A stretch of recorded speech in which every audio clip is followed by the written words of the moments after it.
Sa unang bahay.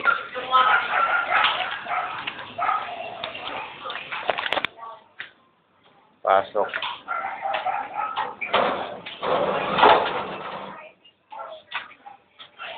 Wala pa ilaw, kaya medyo madilim.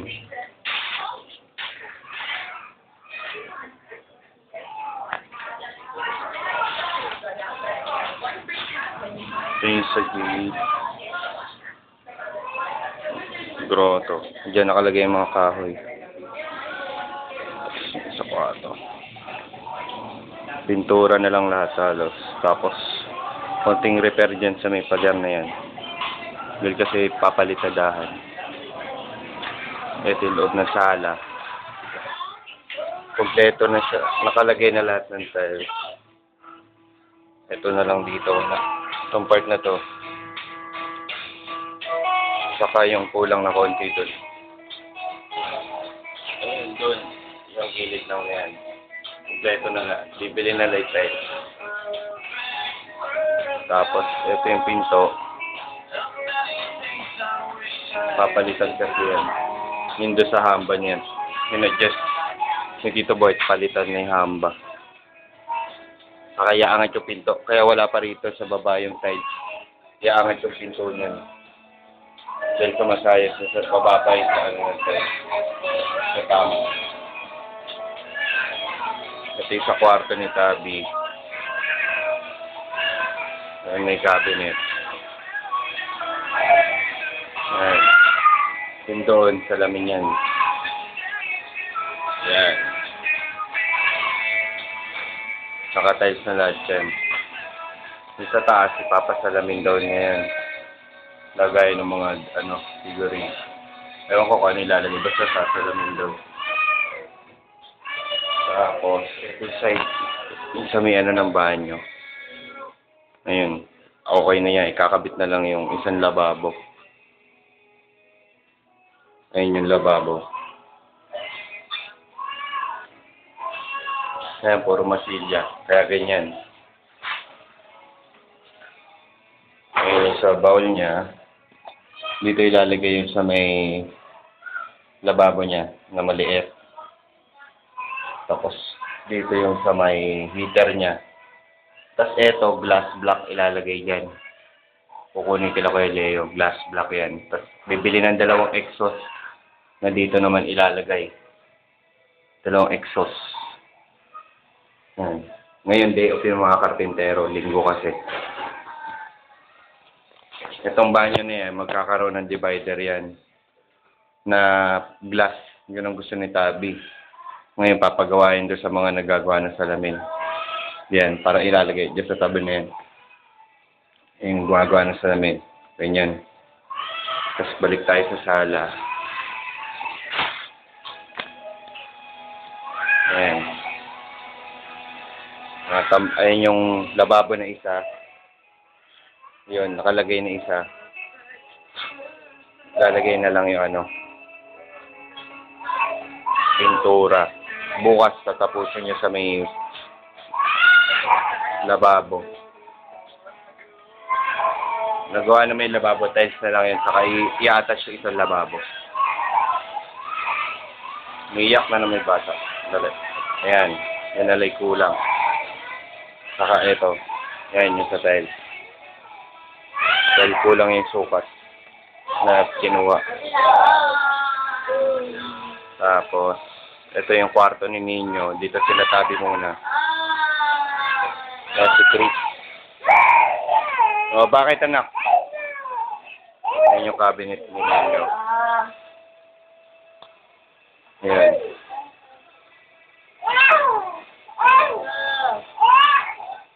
Inuubo. Tapos ito yung maliit na kwarto. Yung kay Nino dati. Naka-tiles na rin yan dati. So, finishing na ng pintura. Puro masilya. Saka yung kisame. Dito natutulog si Tito Boyet. Tapos papunta tayo sa isang lababo. Dito si Tita. Dali.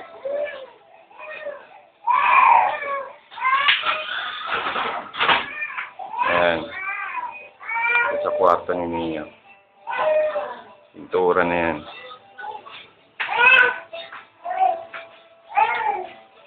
Ito yung cabinet sa sala.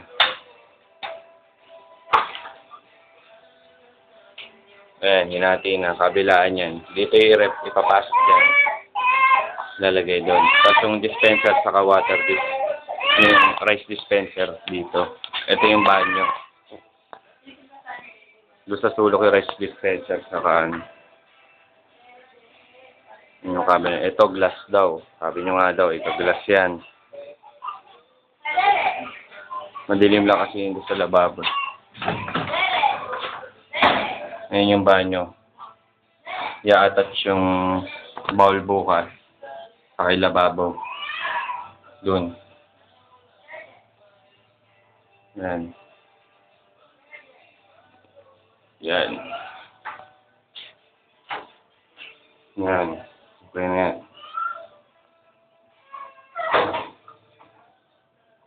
Ito. Paikot. Dito nakalagay yung sa bowl. Tatanggalin yan. Tapos na yung banyo ni Tabi, kaya doon pwede na umpisahan dito. Tapusin. Hindi kasi pwedeng sabay sila silahin. Dahil hindi matutuyo. Ayan. Ayan.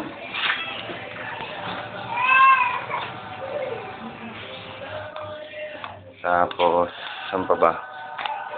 Kasi itong ceiling, yan, clear yan. Para maliwanag. Pasok yung liwanag dito sa loob. Hanggang dun sa kwarto para maliwanag. Ayun sa ceiling. Mga ilaw na lang yan pagkatapos nun. Yung tiles na to, pag natapos na, Monday, Tuesday, this week nga. Tapos na halos eh. Malinis na yung, pinalinis ko na yung sa garahe. Tinanggal na yung lahat ng kalat para iyan na. Ang mga gamit nandun sa may bahay nila, J.A. Ayan. Puro yung ano na lang. Puro pintura na lang yung sa kisame. Na kulang. Ito. Kasi dito nakatambak yung mga buhangin, yung mga ano, kaya hindi pa tapos yun. Hindi na inano muna ni Tito. Sa lahat ng regarding sa construction, tapos na. Yung lababo na ikakabit doon. Ay, yung tiles para doon sa lababo na lang. Ayan. Boss. Yung sa kwarto ko, naka-tiles na yun. Madilim nga lang, wala kasi ilaw doon. Ayan.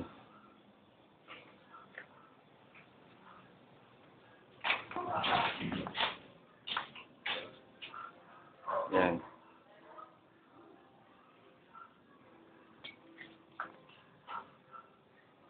Yan na lang. Tingnan nyo, yung mga gamit. Yung mga wala nang mga buhangin dito kasi wala nang gagalaw. More on cabinets na lang yung tinatapos. Saka pintura. Yan. Saka ilaw na lang ang bibili. Yan. Etong gate. Ewan ko lang kung kita. Hindi. Malabo. Yung gate patataasan ko kay Kuya Rolly pa to. Nabababaan ako eh. Palpak yung kilo ni Kuya. Marunong. Yan. Hindi lang kita eh. Itong grotto, bibilang ko na isang puon na maliit. Tapos yan, itong pader na to, papalitadahan yan. Kasi ipapantay, pipinturahan to eh. Yan. Yan, dito yan. Okay.